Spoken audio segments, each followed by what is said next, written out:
Siz bilirsiniz ki smartfonunuza virus kalkulatordan düşə bilər.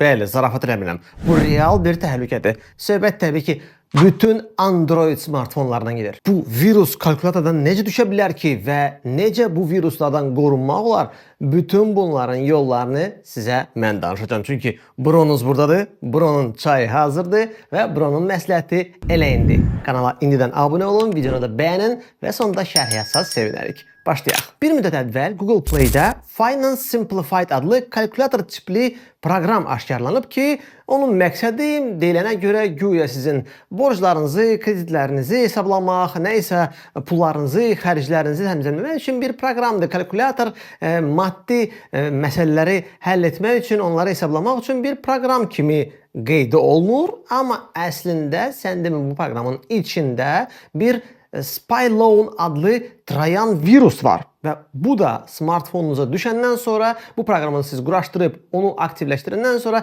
istifadə etməyə başlayandan sonra başlayır sizin smartfonunuzda olan şəxsi məlumatları oğurlamağa. Təbii ki, onlara ən çox lazım olan əlbəttə ki, maddi məsələlərdir. Yəni sizin bank proqramlarınızın parollarıdır, məlumatlarıdır, sizin hansı kartlarınız var, kartlarınızda hansı pullar var, təbii ki, parollar və s. və laxır. Bütün bunları oğurlayıb, təbii ki, onları nə edir? Beynində saxlamır, hara lazımdır onu göndərirmiş. Deyirsiniz ki, bu proqramdan şikayət olunub, pozuldu və salam, təhlükə artıq yoxdur. Amma sən demə, bu Trojan virusu içində olan proqramlar bir deyil, iki deyil. Bax, bu adda müxtəlif adlarda eyni tipli proqramlar sən demə Google Play-də müxtəlif vaxtlarda var idi və müxtəlif insanlar onları yükləmişdi. Hətta birinci dediyim proqram 100 mindən çox insan tərəfindən smartfonlarına yüklənib və əgər o Google Play-dan silinibsə, bu o demək deyil ki, həmin insanların smartfonlarının da o silinib. Yox, onların smartfonlarında hələ də bir çoxlarından xəbərsiz, güya onlarda hər hansı bir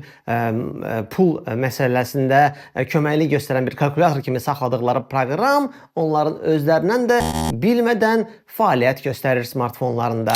Bəs bu tip applər niyə bu qədər tez yayıla bilir və insanlar necə aldanır? Birincisi, insanlar Google Play-in təhlükəsiz bir məkan, təhlükəsiz bir proqram mənbəyi hesablayıb oradan rahat bu tətbiqi yükləyiblər. İkincisi, bu proqramlar, misal üçün kalkulator tipi proqram gizli icazələr istəyirdi.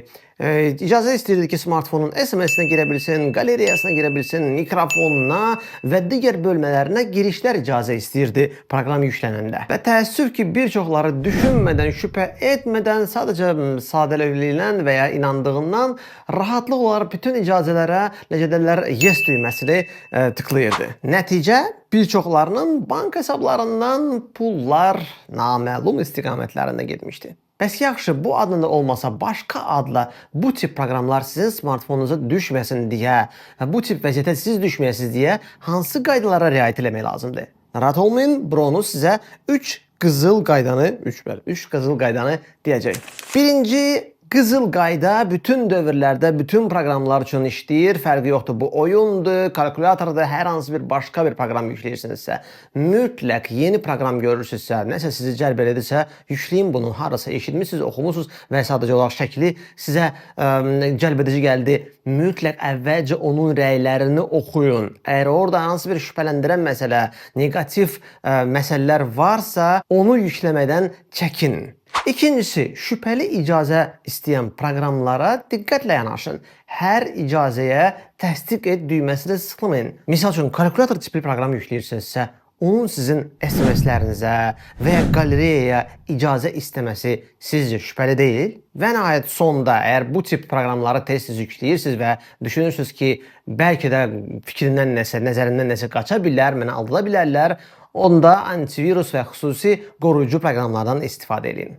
Təbii ki, adlı-sanlı antivirus proqramlar olmalıdır. Yəni, reytingi, ulduzları çox olan, çoxlu müsbət rəyləri olan, yükləmə sayı 1000, 2000, 100 min yox, yəni 100 minlərlə və hətta milyonlarla ölçülən dünyaca məşhur proqramlardan istifadə etsəniz, daha təhlükəsiz olar. Videoda bəhs etdiyim bu tip, bu adda və digər adda bu tip tətbiqlərdən istifadə etmişsinizsə, onlar hal-hazırda sizin telefonunuzda varsa, onları mütləq silin. Çünki onları saxladıqca onlar sizdən icazəsiz də bu tip, yəni bədniyyətli proqramlar varsa, onlardan belə şey gözləmək olar. Onlar sizdən icazəsiz belə hansı faylları əlavə fonda yükləyə bilərlər. Xüsusilə smartfonda buna icazə varsa. Ona görə də mütləq onları bir dəfəlik yaddaşınızdan da silin və smartfonunuzu bu tip proqramlardan uzaq tutun. Bu tip maraqlı və faydalı məlumatları tez-tez eşitmək istəyirsinizsə, onda Bronzun məsləhətini mütləq izləyin. Qaçırmamaq üçünsə nə etmək lazımdır? Əlbəttə ki, bu videonu bəyənib və kanala hələ də abunə olmamışsınızsa, mütləq abunə olun, bizi dəstəkləyin və yeni bu tip videoları da qaçırmayın. Növbəti videolarda görüşərik.